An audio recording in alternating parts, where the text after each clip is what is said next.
pour l'éternité.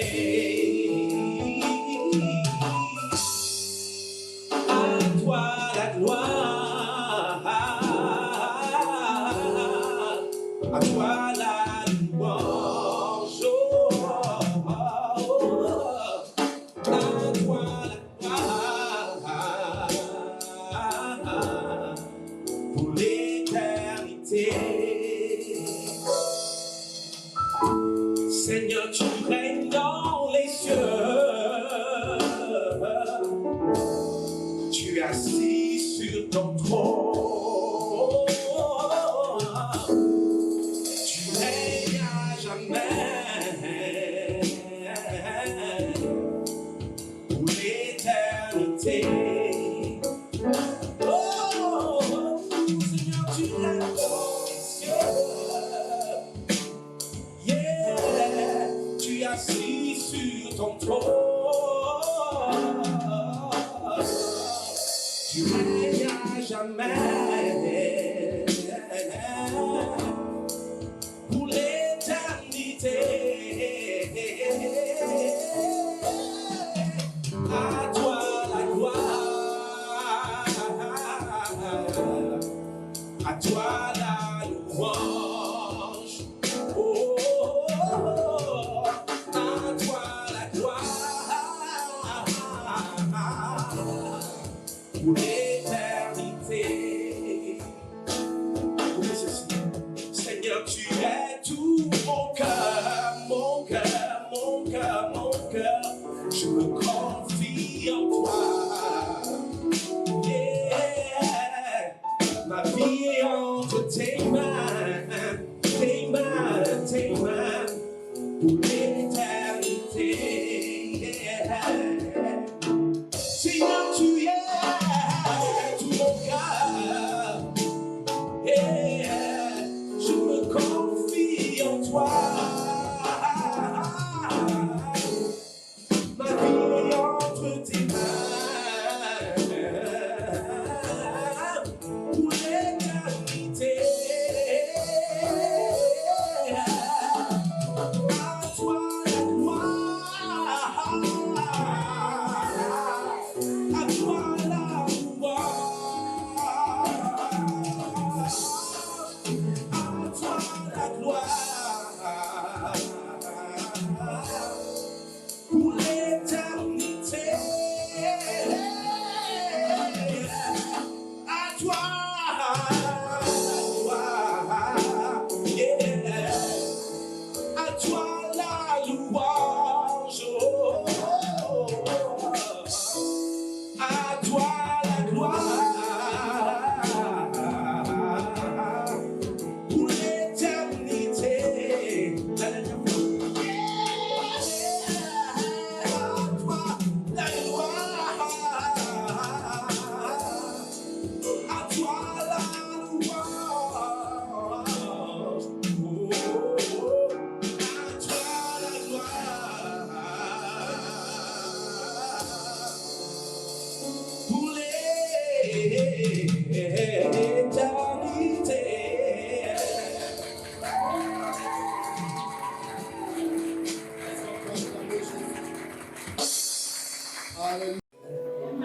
Tout ce dont je vais prêcher aujourd'hui, c'est pour avoir de l'argent. Amen. Et à ton voisin, aujourd'hui marque la fin de la fauche dans ta vie. Alléluia. Amen. Luc 22, 26 à 27. Qu'il n'en soit pas de même pour vous, mais que le plus grand parmi vous soit comme le plus petit. Et celui qui gouverne comme celui qui sert. Car quel est le plus grand? Celui qui est à table. Demande à ton voisin, quel est le plus grand? Celui qui est à table ou celui qui sert? Amen. Et Jésus va poser une question, il va dire, n'est-ce pas celui qui est à table? Et il dit, et moi cependant je suis au milieu de vous, comme celui qui sert. Jésus est au milieu de ses disciples comme un serviteur, comme quelqu'un qui servait. Amen. Il est en train de leur enseigner un principe, afin de pouvoir gouverner, afin de pouvoir dominer. Et ce principe, amen, par extension, peut être aussi appliqué pour la prospérité. Dites avec moi la prospérité. Alléluia. J'aimerais que vous faites cette confession avec moi, Seigneur Jésus. Pour moi et les générations futures, je déclare que je ne serai pas pauvre. Si je ne veux pas m'enrichir pour moi seulement, au moins pour ma famille, pour mes enfants, pour ma postérité, dans le nom puissant de Jésus. Est-ce que quelqu'un peut dire Amen? Vous savez, la Bible nous dit qu'un homme de bien laisse un héritage aux enfants de ses enfants. Est-ce que je parle à quelqu'un?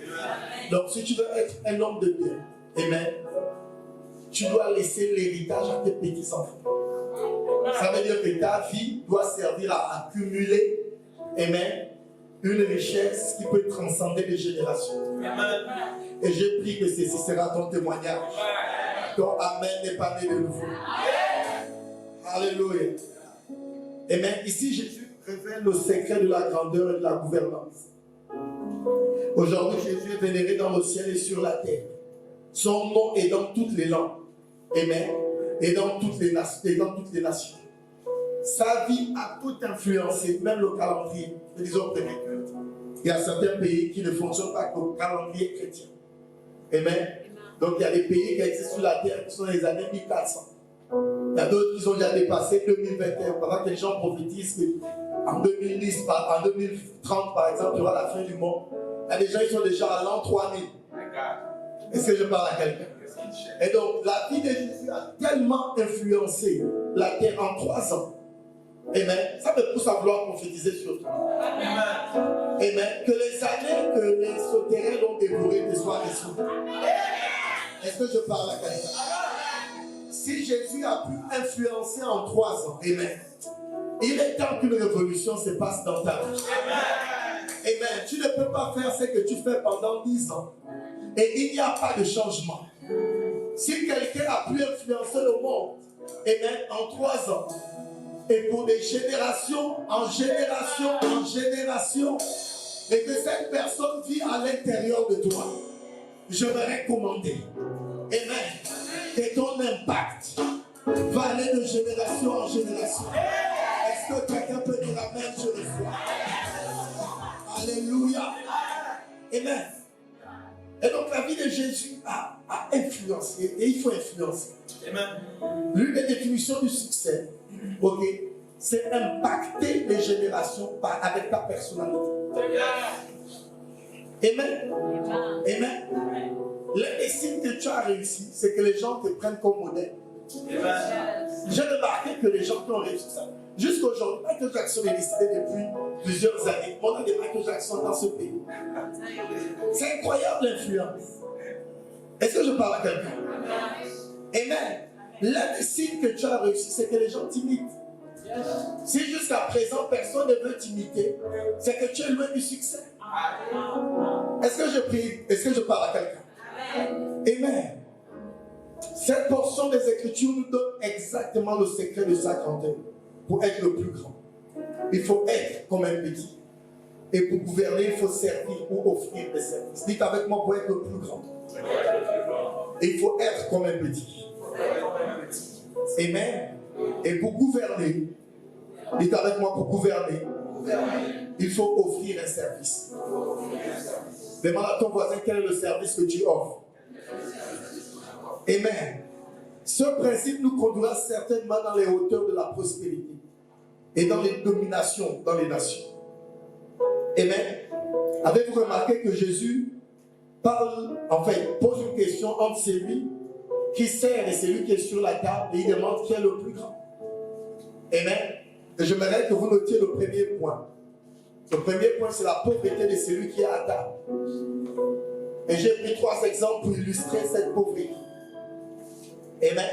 Le premier exemple, c'est le gérant d'un restaurant et le client du restaurant.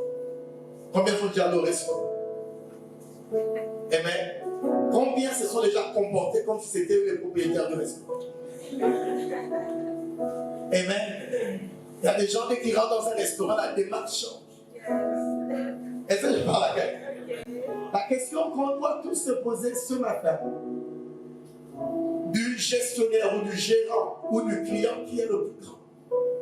Je sais que les marketeurs ont voulu nous convaincre et même que le client est roi. Mais qui est réellement le roi? Est-ce que je parle à quelqu'un? Amen. Écoutez bien. En général, les personnes qui vont dans les restaurants donnent l'impression d'être les rois. Mais c'est un gros mensonge. Le roi est celui qui vous offre ce service. Son sourire, dans le sourire de celui qui te sert, son humilité, sa courtoisie, c'est pour vous maintenir à la table, afin de vous soutirer vos sous. Et bien pendant que vous jouez le patron sur la table, il est gentil avec toi, il est courtois envers toi, il est poli, il t'appelle monsieur, il t'appelle madame, parfois même tu es juste élève, tu es encore au lycée. Mais tu rentres dans le restaurant, on vous appelle madame. Et tout à coup, tu sens que non, tu as déjà percé. Mais toute la courtoisie, toute la politesse, que le gérant manifeste envers ta personne, n'a qu'un objectif. De maintenir sur la table, afin de soutirer tes sous. Est-ce que je parle à quelqu'un? Maintenant, ceux qui ont dit que le client est roi, l'ont dit dans un sens. Mais ce sont les mêmes qui ont aussi dit, ok, ce sont les mêmes qui ont aussi dit que celui qui domine, c'est celui qui a l'âge. J'aimerais reformuler ça pour que ça sonne de manière biblique. Amen. La sagesse du pauvre est méprisée et ses paroles ne sont pas écoutées. Tant que tu resteras sur la table, amen, tu vas toujours dépenser ton argent. J'aimerais dire ça autrement. Amen. Celui qui dépense est soumis à celui qui reçoit. Tant que tu feras partie des gens qui les dépensent seulement, tu ne seras jamais riche. Et donc, tu peux sembler être le roi au restaurant. Amen. Augmentez la clim, augmentez la clim. Je n'aime pas ce genre de musique. Non, sinon je ne viens plus ici. Ils vont toujours rester pour toi avec toi. Non pas à cause de ta personne, mais à cause de ton argent. J'aimerais prophétiser ce matin sur ta vie que tu vas t'élever de cette table. Est-ce que quelqu'un peut dire amen? Je déclare que ta saison pour t'élever de la table a déclenché, a sonné. Je déclare au nom de Jésus, pour que tu sois du côté de celui qui dépense, tu vas te retrouver du côté de celui qui reçoit les sous. Est-ce que quelqu'un peut dire amen, je reçois? C'est le même exemple avec les épiciers. Je me rappelle, un ami m'a dit, c'était en 2012, lorsque on a organisé la CAN et que le Mali a battu notre équipe nationale. Un de mes amis allait chez le boutiquier et il a mis un coup de tête au boutiquier. Je lui ai dit, mais je pensais que tu étais un prophète. Il a dit, non, je me suis laissé emporter par l'émotion. Ces épiciers que l'on méprise. Amen. Écoutez-moi bien. Et je sais que ça se passe toujours comme ça dans les quartiers. Et parfois, on éduque nos enfants de la même manière. Parfois, ces épiciers, on lâche de nos oncles, on lâche de notre père. Mais parce qu'il est épicier, qu'il est derrière le comptoir, on lui parle comme si on était de la même génération. Allez, mets-moi le chocolat dans le pain là. Ne refais plus ça. Mets ça bien. Est-ce que je parle à quelqu'un? Pendant que tu le maîtrises et qu'il ne va jamais rétorquer, il a quelque chose dans sa boutique que vous n'avez pas. Vous savez ce qu'il a? Il a un cahier où il y a le nom de la majorité des fonctionnaires du quartier. Est-ce que je parle à quelqu'un? Il est domine parce que c'est lui qui prend leurs sous. Vous pouvez lui parler comme vous voulez. Amen. Vous pouvez dire ce que vous voulez. Il est plus riche que vous. Est-ce que je peux suggérer que ce qui vous garde dans la précarité, c'est parce que vous avez décidé de sauver les apparences? Vous paraissez riche, mais en réalité vous êtes pauvre. Il y a des gens qui s'habillent bien, mais qui n'ont rien dans leur poche. Je déclare que cette saison s'arrête. Nous ne sommes pas impressionnés par tes vestes. Nous ne sommes pas impressionnés par tes chaussures. Il est temps que l'argent vienne dans ton compte. Je déclare dans le